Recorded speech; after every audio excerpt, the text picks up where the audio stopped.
Medyo mahaba ito, kaya pagpasensyahan mo. Ang halimbawa ko dito, sa DepEd muna tayo.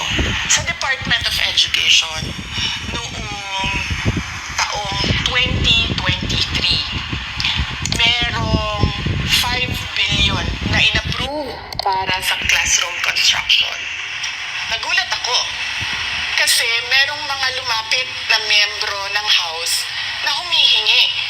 Hinihingi nila yung 5 billion, parte ng 5 billion na budget. Wala kasi akong experience sa ganyan. At saka ang pagkakaintindi ko, pag inapprove na yan ng Office of the President, ibibigay na yan, magdediretso na yun sa approval at trabaho ng Department of Education sa construction ng mga classroom. Nagulat ako, may humingi. Magkano ba ang amin dyan? Magkano ba ang amin dyan? So sinabi ko, hindi pwede ito. Kasi, ang mangyayari nito, hindi magagawa ng Department of Education ang trabaho namin na mag-construct ng classroom ayon sa classroom backlog at sa prioritization base sa backlog at sa classroom construction. So, sinabihan ko yung isang congressman, sabihan ninyo si Martin Romualdez na hindi pwede chap-chapin ang classroom construction na 5 billion. Kaya kung makikita ninyo sa budget proposal na approved ng Office of the President, 5 billion yon. Pero nung lumabas yung GAA o yung budget approved noong 2023, naging 15 billion siya. Dahil hindi nga ako pumayag na kunin yung 5 billion, dinagdagan nila ng 10 billion yung classroom construction ng Department of Education. Yung 10 billion na yon hindi kontrolado ng Department of Education. Controlled yon ni Congressman Zaldico at Congressman Martin Romualdez. Hindi ko na kailangan ng corroborative witness dito dahil makikita niyo yon sa papel. Makikita ng taong bayan yon sa papel. Net, 5 billion, lumabas ang budget approved, 15 billion. So may iintindihan niyo, di ba? Bakit pa tayo magbo-budget hearing para sa Office of the Vice President? 2 tao lang naman ang nasusunod sa budget ng bayan natin.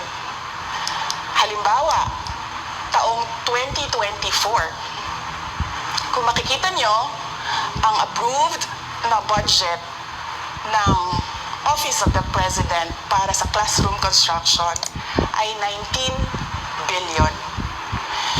Noong lumabas na ang House version ng Appropriations Bill ay naging 24 billion ito.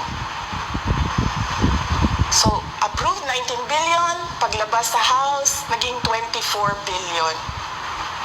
At doon sa 24 billion na yon, kung hahanapin mo sa papel, kinuha nila ang 5 billion ng repairs ng classrooms at nilagay nila doon sa 19 billion para maging 24 billion siya. So, ang naiwan sa repairs, sa kawawang mga classroom, ay 1 billion. Kaya, makikita nyo, sa papel, nandyan yan. Naging 24 billion. At hindi lang yan, dahil noong 2023 ay hindi ako pumayag na hindi masunod yung DepEd na rules sa paano mag-classroom construction based on need. Ang ginawa ngayong 2024, in-attach nila ang listahan na kung saan gagawin ang mga classroom construction worth 17 billion.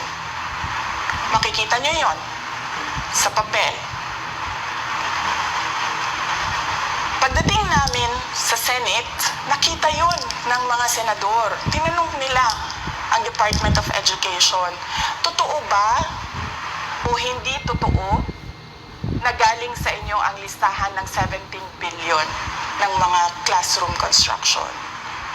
So sabi namin sa mga senador, hindi totoo. Hindi namin magagawa yung trabaho namin, hindi natin masasolve, ang classroom backlog, kung ganito ang nangyayari, pwede ba ninyo kaming tulungan? Yung mga senador naman, very helpful sila. Oo, tulungan namin kayo.